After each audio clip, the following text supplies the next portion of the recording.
Senhor esteja convosco. Ele está no meio de nós. Proclamação do Evangelho de Jesus Cristo segundo Lucas. Glória a vós, Senhor. Naquele tempo, Jesus desceu da montanha com os discípulos e parou num lugar plano. Ali estavam muitos dos seus discípulos e grande multidão de gente de toda a Judeia e de Jerusalém, do litoral de Tiro e Sidônia. E levantando os olhos para os seus discípulos, disse: Bem-aventurados vós, os pobres, porque vosso é o reino de Deus. Bem-aventurados vós que agora tendes fome, porque sereis saciados. Bem-aventurados vós que agora chorais, porque havereis de rir. Bem-aventurados sereis, quando os homens vos odiarem, vos expulsarem, vos insultarem e amaldiçoarem o vosso nome por causa do Filho do Homem. Alegrai-vos nesse dia e exultai, pois será grande a vossa recompensa no céu, porque era assim que os antepassados deles tratavam os profetas. Mas ai de vós, ricos, porque já tendes vossa consolação. Ai de vós que agora tendes fartura, porque passareis fome. Ai de vós que agora rides, porque tereis luto e lágrimas. Ai de vós quando todos vos elogiam. Era assim que os antepassados deles tratavam os falsos profetas. Palavra da salvação. Glória a vós, Senhor. Per evangelica dicta deleantur nostra delicta.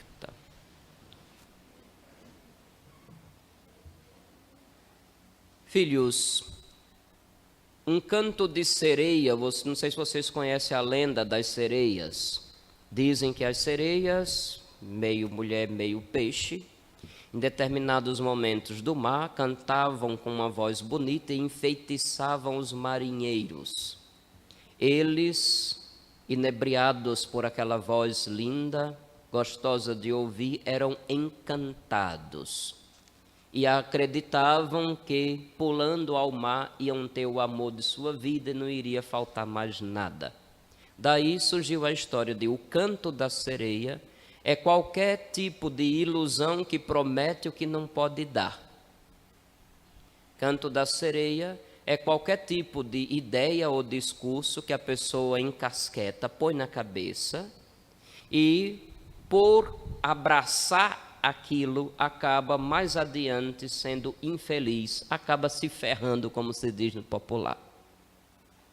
Um dos cantos de sereia mais ditos nos nossos tempos é: seja feliz. Vocês já ouviram isso em algum lugar? O importante é ser feliz. Não se importe com as outras coisas, o importante é ser feliz. Porém, não se diz o que é felicidade e cada um, de acordo com as loucuras que tiver na cabeça, pode fazer um conceito diferente de felicidade. O que é felicidade, afinal? Já disse para vocês em outras ocasiões que eu não sou um clássico facebookista. Como é que é o clássico facebookista? Posta tudo que faz, onde está, com quem está, como está. Espera um monte de curtidas e de comentários positivos. O facebookista é desse jeito. Aplaude tudo. E quer expressar a opinião, mas a opinião sempre concordando com tudo. Eu entrei neste universo, repito, por conta da paróquia anterior, onde haviam feito uma página com o nome da paróquia, e como eu não tinha Facebook, eu não fazia ideia do que estava sendo postado. E, de fato, depois que eu entrei no Facebook, descobri que até espiritismo estava sendo postado na página da paróquia. O pessoal dizia: aceite todas as amizades, porque assim dá visibilidade à página. E eu caí nessa besteira. Aí vinha um monte de solicitação de amizade, até mesmo de alguns que eram amigos de pessoas que eu conhecia. Fui aceitando. Depois de um tempo começou a aparecer tudo quanto é tipo de postagem estranha, porque querendo ou não, você visualiza o que a outra pessoa está postando. E eu vi algumas posturas que eu não concordava de jeito nenhum. Em vez de dizer que isso é feio, que isso é imoral e que isso é pecado, eu já vi que as pessoas não estavam prontas a ouvir esse tipo de comentário. Apenas disse: fulano, por conta do que você andou postando assim, assim, assado, posturas com as quais eu não concordo, eu não vou mais, eu vou acabar com a amizade de Facebook, para que eu não caia na tentação de dizer algo que venha lhe ferir, e também não quero que eu me sinta ferido igualmente. Não foi questão de política, não. Aí a pessoa, querendo me dar uma lição de moral, veio com esse canto de sereia, dizendo que estava buscando a felicidade, que o mundo estava querendo tirar a felicidade dele, que o importante era ser feliz, e depois perguntou se eu era feliz.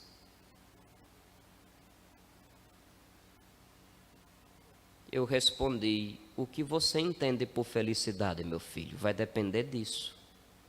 Porque se você entende por felicidade o bem-estar, o prazer, o bolso cheio, os aplausos do mundo, lamento dizer, mas cedo ou tarde você vai se frustrar, porque não é assim que eu entendo felicidade. Muitos têm procurado felicidade no ter, no prazer, no poder, na fama, mas é isso que realmente preenche o coração humano?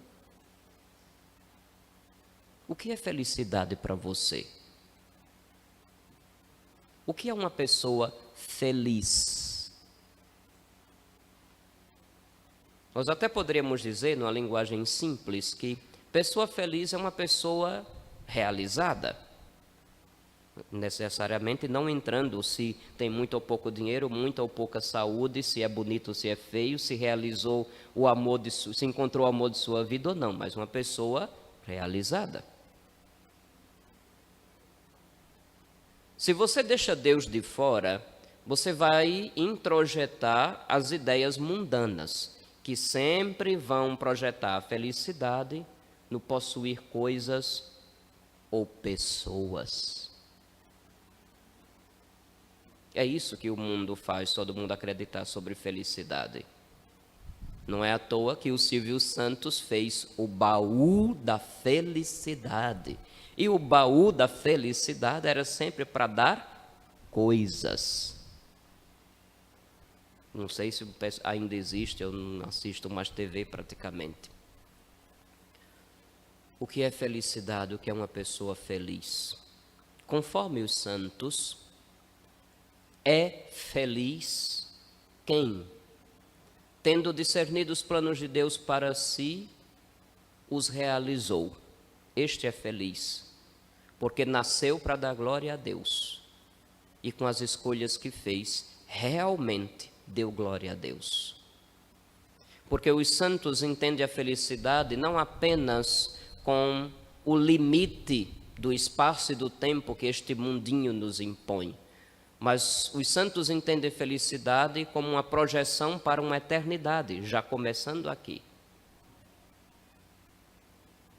E é a partir deste conceito de felicidade que nós devemos rever as escolhas que temos feito ao longo da vida. Falo de felicidade porque hoje o Evangelho de São Lucas nos propõe a sua versão das bem-aventuranças. Diferente de São Mateus, onde aparecem 8, no Evangelho de São Lucas só aparecem 4. E também diferente de São Mateus, que só diz os bem-aventurados, São Lucas diz também o contrário, quase como que uma maldição. Ai de vós. Enquanto disse bem-aventurados vós, os pobres, disse ai de vós, os ricos. Enquanto disse bem-aventurados vós, os famintos, foi dito ai de vós que agora tendes fartura. Enquanto se diz bem-aventurados vós que chorais, foi dito ai de vós que agora rides. Enquanto se disse, bem-aventurados sereis quando vos odiarem por minha causa, disse também, ai de vós quando todos vos elogiam. É um pouco aquela ideia que o profeta Isaías lança no dia de hoje. Maldito o homem que confia no homem, bendito o homem que confia no Senhor. Claro, quando olhamos assim só de passagem, sem um olhar profundo de fé, nós poderemos imaginar que a palavra de Deus seja pessimista. Será que não tem nada de bom na humanidade? Será que todas as coisas boas do mundo são consideradas um mal? Será que nós somos fadados ao sofrimento, à dificuldade, à pobreza?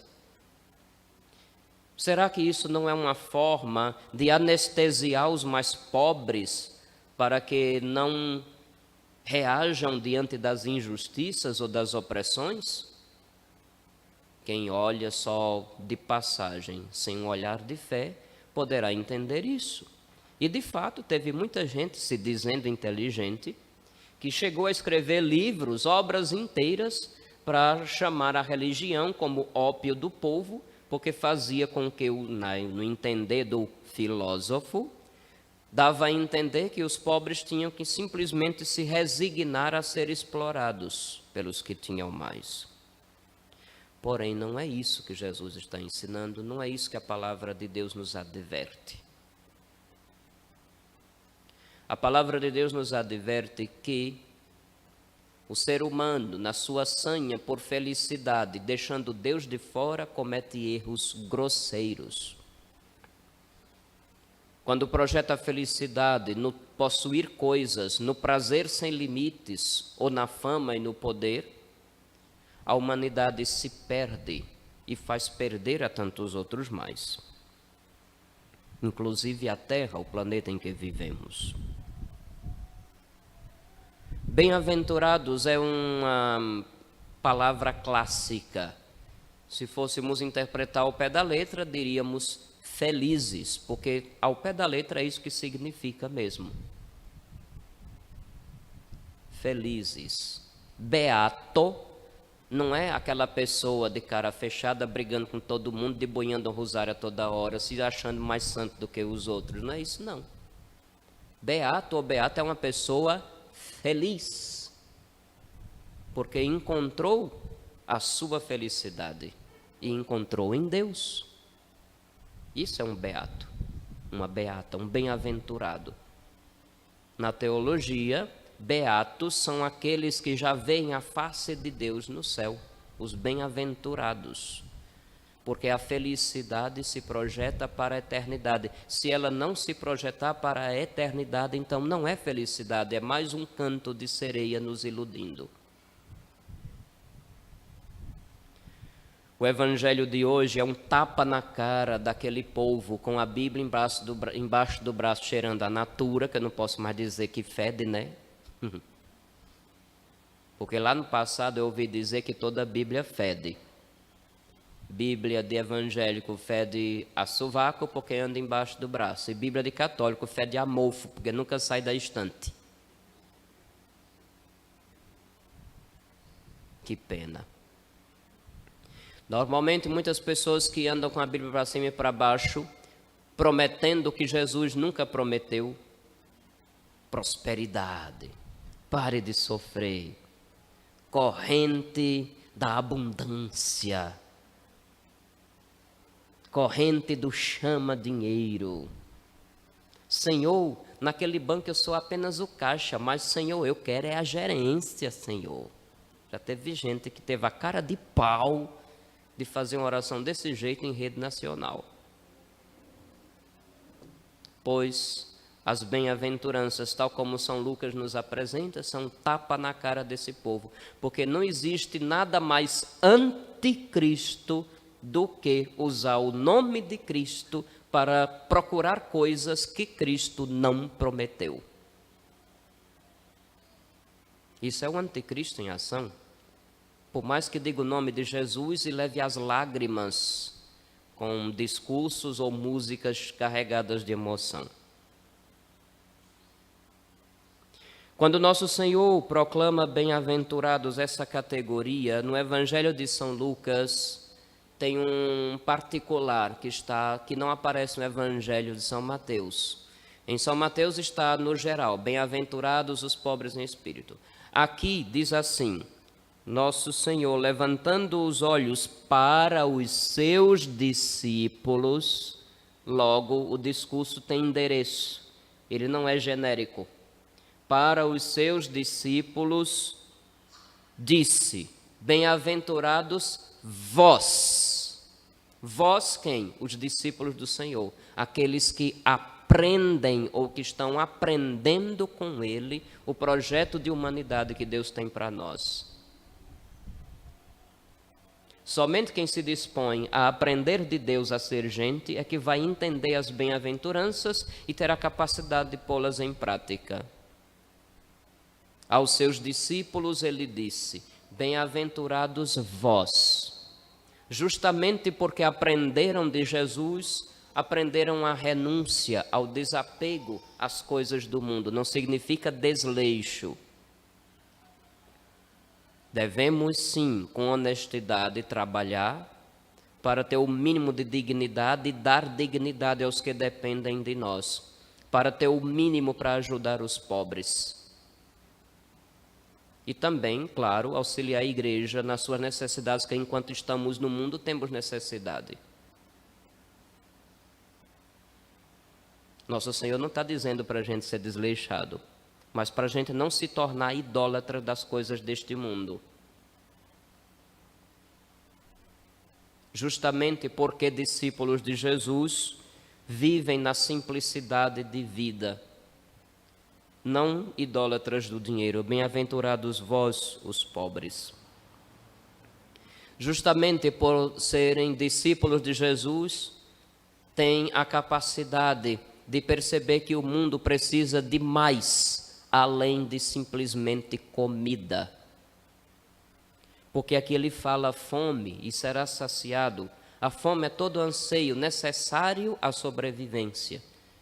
E nosso Senhor, em determinado momento, vai dizer: não só de pão vive o homem. Justamente porque aprendemos de Jesus, choramos muitas vezes as injustiças e maldades do ser humano. Nosso coração se torna sensível às dores que não são apenas as nossas ou daqueles que são mais próximos de nós. E justamente porque choramos, agimos, porque simplesmente ficar chorando pelos cantos não é a atitude de um cristão de verdade. E justamente porque aprendemos de Jesus o projeto de humanidade e o defendemos e o propomos, somos odiados, nos expulsam de alguns lugares, somos insultados. Alegrai-vos, será grande a vossa recompensa nos céus. E, meus filhos, nós estamos vivendo numa época onde professar publicamente a fé, quando eu digo professar publicamente a fé, não é fazer procissão. Professar publicamente a fé é, onde você estiver, você agir como um filho de Deus e não como um mundano. Nós professamos a fé na forma como nos comportamos. Nós professamos a nossa fé na forma como nos vestimos. Nós professamos a fé nas escolhas que nós fazemos, no tipo de palavreado que escolhemos para o diálogo com as pessoas. Nós professamos a fé quando dizemos um não diante de certas pressões para que o mal tome conta de tudo. Nós professamos a fé quando defendemos a vida humana desde a concepção até a sua morte natural. E por isso dizemos um não à cultura da morte, com aborto, com eutanásia ou com o que for. Nós professamos a fé quando defendemos a dignidade igual de homem e de mulher. Nem o machismo com o homem como se fosse superior e muito menos o feminismo como se a mulher fosse o homem. Porque infelizmente o feminismo de hoje em dia não promove mais as mulheres. promove um machismo de saia. Nós professamos a fé quando somos capazes de dizer um não a propostas corruptas, quando somos convidados a entrar em esquemas. É assim, eu vou te pagar 2 salários, mas tu assina para mim um recibo de 3. Não, em Laranjeiras isso não acontece. É lá na França que acontecem coisas desse tipo. Nós professamos a nossa fé quando nos é imposto determinada função e cumprimos ela com responsabilidade. E não de forma bagunçada, desleixada. Já estou com meu salário garantido mesmo, por que me esmerar e fazer o melhor? Não, nós professamos a fé como aquilo que fazemos como se tivéssemos a fazer para o próprio Deus. Você não vai endeusar seu chefe, seja ele quem for. Mas um filho de Deus sabe fazer a diferença no seu trabalho, ou não. Quem aprende de nosso Senhor Jesus Cristo assume suas responsabilidades. E mesmo que haja a resistência dos colegas de trabalho, dos familiares e em tantos outros ambientes, nós nos mantemos firmes, porque sabemos que o que fazemos aqui se projeta para a eternidade. E quando fazemos aqui o bem, ainda mais essa eternidade já se vislumbra diante de nós. Bem-aventurados vós, os meus discípulos, que aprenderam de mim, diz o Senhor, e porque aprenderam, não idolatram o dinheiro, não idolatram o próprio prazer, a própria barriga, mas defendem o bem, a justiça, a verdade. Seríamos nós capazes? Se você não se acha capaz, lembre que em cada sacramento nosso Senhor nos garante sua graça, justamente para que sejamos capazes. Por isso é necessário uma vida de constante contato com Deus. A vida de oração, de escuta da palavra para aprender mais e mais. É assim que um discípulo se comporta. Ele ouve o seu mestre e deve levar a sério o que ouviu. Meus filhos, Deus não quer somente o melhor para nós. Deus quer que sejamos os melhores.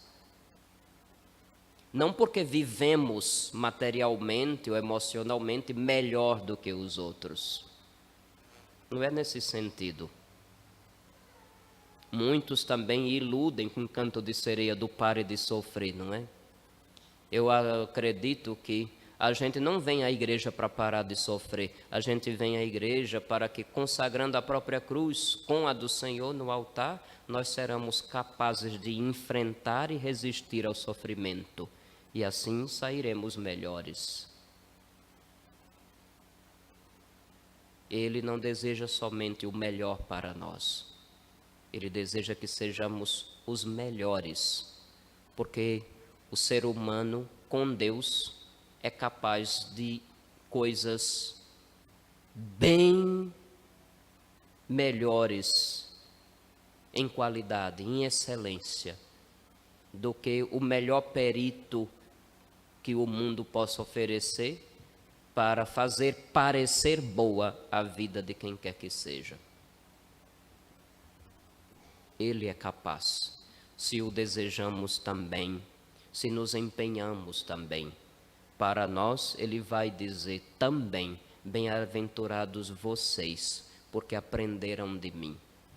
E mesmo que não tenham tido riquezas, e mesmo que tenham chorado as dores do mundo, e mesmo que tenham passado por privações, e mesmo que tenham sido detestados pelo mundo, grande será a vossa recompensa, porque a nossa eternidade com Ele fará toda a diferença. Que confiemos no Senhor e desconfiemos de nós. Porque às vezes quando ele fala assim, maldito o homem que confia no outro, a gente pensa logo nos outros, né?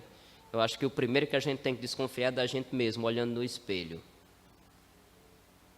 Sempre temos a tendência de querer projetar de nós o melhor. É justo, se realmente há qualidades a mostrar. Mas nunca devemos esquecer que temos aqueles horrorosos defeitos contra os quais devemos lutar todo santo dia, para que de fato sejamos melhores. Com a ajuda de Deus conseguiremos certamente. Louvado seja nosso Senhor Jesus Cristo.